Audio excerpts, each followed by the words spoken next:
అరుణాచలం ఓం నమః శివాయ. Devotional epic. అరుణాచల శివ. అందరికీ నమస్కారం. స్మరణాత్ అరుణాచలే. ఈ ఒక్క వాక్యంలోనే ఎంతటి పరమార్థం దాగి ఉందో తెలుసా? మన ప్రాచీన గ్రంథాలు మోక్షం గురించి చెబుతూ తిరువారూరులో జన్మిస్తే మోక్షం, కాశీలో ప్రాణం వదిలితే మోక్షం, చిదంబరాన్ని దర్శిస్తే మోక్షం అని చెప్పాయి. కానీ అరుణాచలం విషయంలో మాత్రం ఒక అద్భుతమైన మినహాయింపు ఉంది.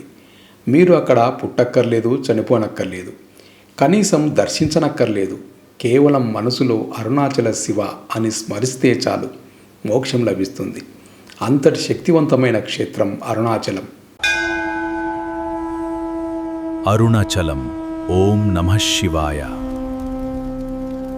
ఓం నమః శివాయ.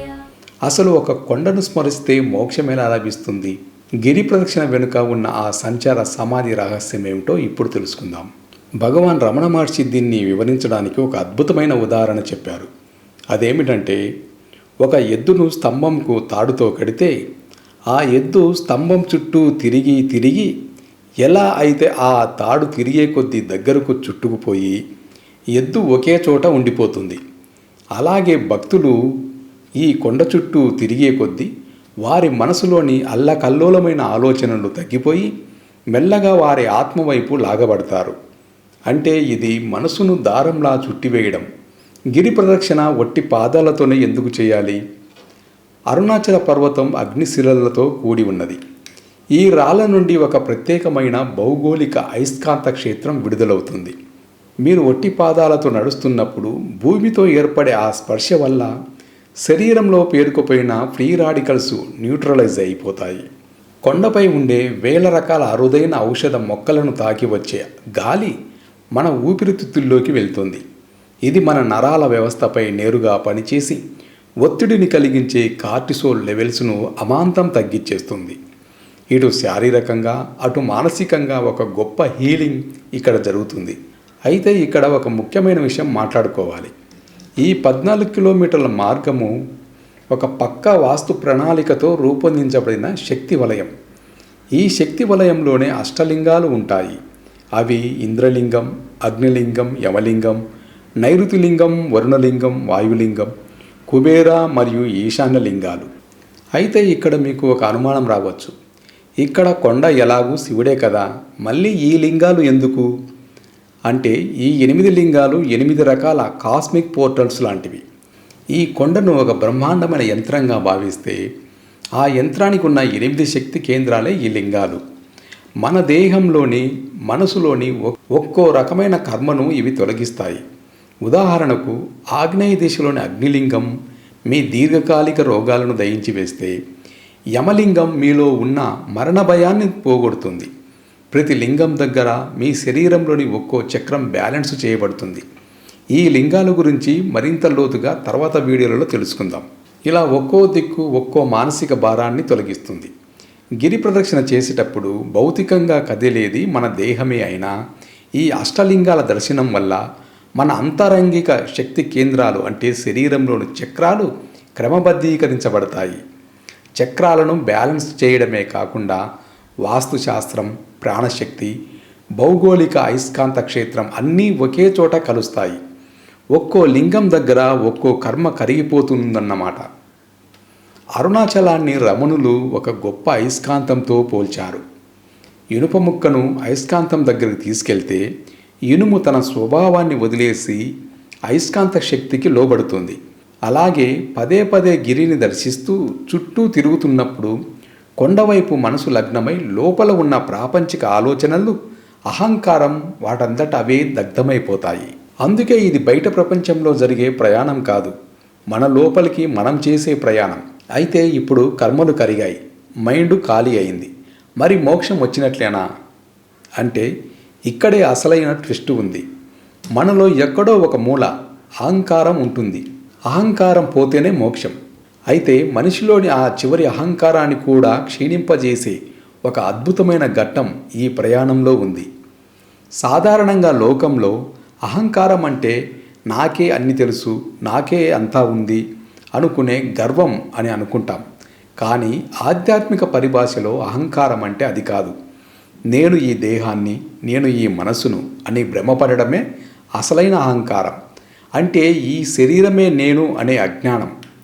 అరుణాచలం గొప్పతనాన్ని ప్రపంచానికి చాటి చెప్పిన మహనీయులు భగవాన్ రమణ మహర్షి. కేవలం 16 ఏళ్ల వయసులో మరణ భయం కలిగినప్పుడు ఆయనకు ఒక తీవ్రమైన ఆధ్యాత్మిక అనుభవం కలిగింది. చనిపోయేది ఎవరు? ఈ శరీరము చనిపోవచ్చు, కానీ నేను అనే భావన మిగిలే ఉంటుంది కదా. అసలు ఎవరా నిజమైన నేను అని తనలోకి తాను లోతైన విచారణ చేపట్టారు. ఆ క్షణంలో ఆయనకు కలిగిన జ్ఞానోదయము, నేను ఈ శరీరాన్ని కాదు, నేను శుద్ధ చైతన్యాన్ని అని తెలుసుకున్నారు. ఈ నేను ఎవరు అనే స్వీయ విచారణే రమణుల బోధనలో మనకు ఎక్కువగా కనిపిస్తుంది. ఉదాహరణకు, అనంతమైన సముద్రంలో ఒక చిన్న అల పుట్టింది. ఆ అల సముద్రంలో తనకు ఉన్న సంబంధాన్ని మర్చిపోయి, నేను ఒక ప్రత్యేకమైన అలను, నాకంటూ ఒక ఉనికి ఉంది అని అనుకోవడమే అహంకారం. కానీ నిజానికి ఆ అల కూడా నీరే కదా. అహంకారం అనేది మనిషికి పరమాత్మకు మధ్య ఉన్న ఒక మాయ తెర. రమణుల దృష్టిలో అహంకారం అంటే కేవలం గర్వము, పొగరు ఇలాంటివి కాదు. అంతకన్నా చాలా సూక్ష్మమైనది. నేను ఈ శరీరాన్ని, నేను ఆలోచిస్తున్నాను, నేను చేస్తున్నాను అని మనలో పుట్టే ప్రతి ఆలోచనలకు మూలమైనదే అసలు అహంకారం. దానినే వారు అహం వృత్తి అన్నారు. మనసులోని మిగతా ఆలోచనలన్నీ ఈ నేను అనే ఆలోచన పుట్టాకే మొదలవుతాయి. అందుకే సర్వ దుఃఖాలకు కారణమైన ఈ నేను అనే ఆలోచన మూలాన్ని పట్టుకుంటే మనసు దానంతటా అదే నిశ్చలమవుతుందని ఆయన బోధించారు. దీనికి ఆయన చూపించిన సూటి మార్గమే నేను ఎవరు అని ప్రశ్నించుకోవడం. మరి నేను ఎవరు అనే ఈ తాత్విక విచారణకు అరుణాచలం చుట్టూ చేసే గిరి ప్రదక్షిణకు సంబంధం ఏమిటి? గిరి ప్రదక్షిణ కేవలం శారీరక వ్యాయామం కాదు, అది అత్యంత శక్తివంతమైన ఆధ్యాత్మిక సాధన. నేను చేస్తున్నాను అనే భ్రమను వదిలించుకోవడానికి చేసే ఒక సంపూర్ణ సమర్పణ యాత్ర ఇది. సుమారు 14 కిలోమీటర్లు ఉండే ఈ ప్రదక్షిణ మార్గంలో చెప్పులు లేకుండా నడవడం భక్తులు పాటించే ఒక ముఖ్యమైన సాంప్రదాయమని మనకు తెలుసు. రాళ్ళు ముళ్ళు కుచ్చుకున్నా, ఎండకు పాదాలు మండినా, శరీరం అలసిపోయినా నమ్మకంతో అడుగులు ముందుకు పడతాయి. ఈ శారీరక శ్రమ, మనం పడే ఈ చిన్న కష్టం, నేను కేవలం ఈ శరీరాన్ని కాదు అనే భావనను నెమ్మదిగా మనసులో నాటుతుంది. చాలామంది గిరి ప్రదక్షిణ ప్రారంభించే ముందు నేను ఇంత దూరం నడవలేను, నా వల్ల కాదు అని అంటుంటారు. కానీ గిరి ప్రదక్షిణ చేసే సమయంలో ఈ అహంకారపు పొరలు ఒక్కొక్కటిగా కరిగిపోవడం మొదలవుతాయి. నేను ప్రదక్షిణ చేస్తున్నాను అనే భావన మెల్లగా కరిగిపోయి, ఆ అరుణాచలేశ్వరుడే నాతో ఈ ప్రదక్షిణ చేయిస్తున్నాడు అనే శరణాగతి భావం బలపడుతుంది.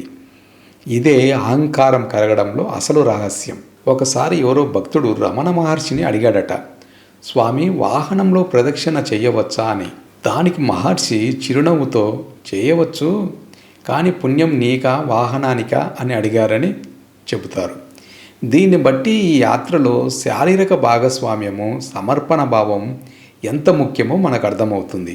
ప్రదక్షిణ చేస్తున్నప్పుడు మనసును అనవసరమైన విషయాల మీద నుండి మళ్లించి అరుణాచల శివ లేదా ఓం నమః శివాయ అనే మంత్రాన్ని జపిస్తూ సాగాలి.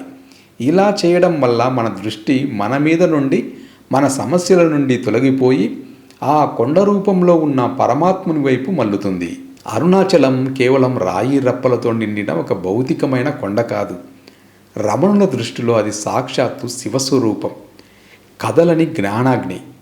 గిరి ప్రదక్షిణ అనేది పాదాలతో చేసి ఒక గొప్ప తపస్సు. ఇందులో అహంకారం కరిగిపోవడానికి స్పష్టమైన కారణాలు ఉన్నాయి. అరుణాచలి గిరి ప్రదక్షిణ అనేది కేవలం ఒక యాత్ర కాదు, అది మనలోకి మనం చేసుకునే ఒక ప్రయాణం.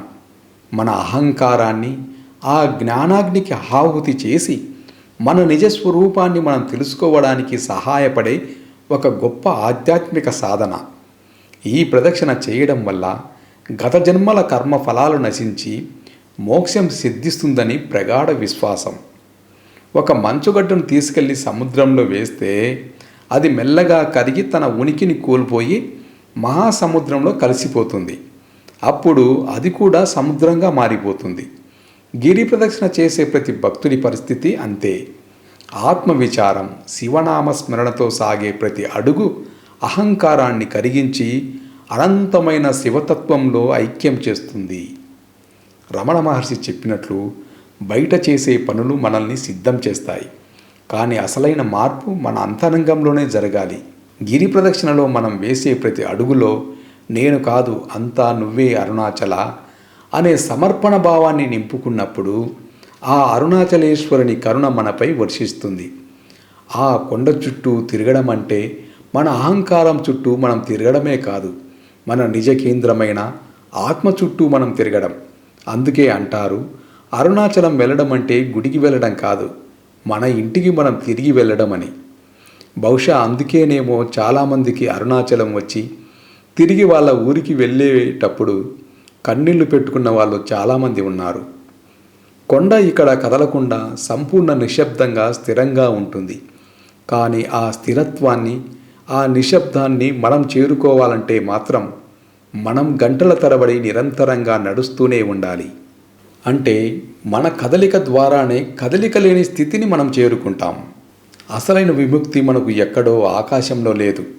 బహుశా మన అహంకారం ముగిసే చోట అంటే అరుణాచలంలోనే ఎదురు చూస్తుంది.